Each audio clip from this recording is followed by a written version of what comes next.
Bienvenue sur la chaîne Buzz Réaction. Abonne-toi si c'est ta première fois ici. Ici, on parle des actus qui font le buzz et on réagit sans filtre. Installe-toi bien et c'est parti. Il dit, attends. Il dit, c'est poisson d'avril ou bien on est vraiment éliminé? Ah, Côte d'Ivoire, éliminé de House of Challenge. Même Rach, même Makosso, même là, il n'est pas sorti aussi vite. Non, c'est mal fait. Hein? Les donateurs là, c'est comment? Hein? Quand nous, on vous a dit ici que c'est question de personne, c'est-à-dire c'est qui on va soutenir là. Vous dites non, c'est le drapeau, ben c'est parce que c'est le drapeau, les gens vont aller mettre leur baouin là-bas. Non, qui tu es là, ça compte aussi. Tu vas pas être représente le pays que tout le monde va venir te soutenir. Mais attendez l'année prochaine. Hein? Voilà.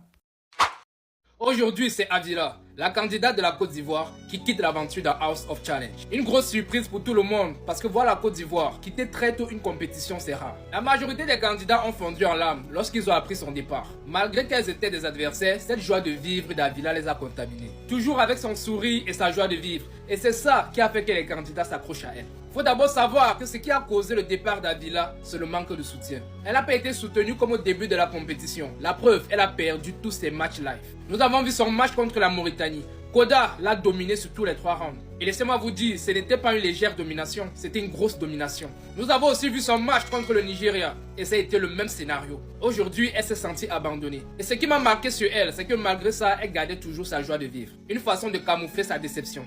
Avila, tu es une fille forte. Tu essaies toujours de montrer que tout va bien avec des blagues, mais au fond, tu es touché. Elle a perdu tous ses matchs live. Elle était aussi dernière des votes. Vous convenez avec moi qu'après ce ratio, son élimination est logique. Avila, c'est vrai, plusieurs candidats voulaient encore te voir dans l'aventure pour que tu continues à les taquiner comme tu avais l'habitude de le faire. Je tiens à dire aux autres candidats, c'est vrai, son départ fait mal, mais vous n'êtes pas à l'abri. Vous êtes 10 actuellement et bientôt un autre candidat va nous quitter. Avila, tu es une fille forte. Merci pour ton passage à House of Challenge. Tu as animé la villa. C'était King Trauma.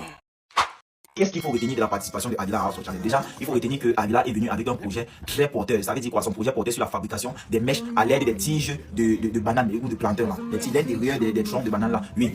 Fabrication des mèches biodégradables qui est en corrélation avec le respect des normes environnementales et sociales. Et ce projet-là, pour moi, c'est un projet très porteur car ce projet déjà devait réduire la pauvreté en Côte d'Ivoire et aussi devait permettre de mettre en avant les startups ivoiriennes, vous voyez un peu, la créativité ivoirienne, voilà. Et ça devait être une première de voir une entreprise typiquement africaine installée sur un pays africain produire des mèches à l'aide des tiges de bananes africaines. Mais malheureusement, Avila n'a pas pu atteindre la finale ou alors atteindre le niveau qu'on espérait qu'elle atteigne au moins. Parce qu'on la voyait, on voyait Avila comme l'une des plus grosses favorites de cette compétition parce que, on va pas se mentir, même s'il n'y a pas eu le soutien qu'on espérait, on ne peut pas effacer que sur les réseaux sociaux en Afrique, les Ivoiriens sont l'un des peuples qui sait faire.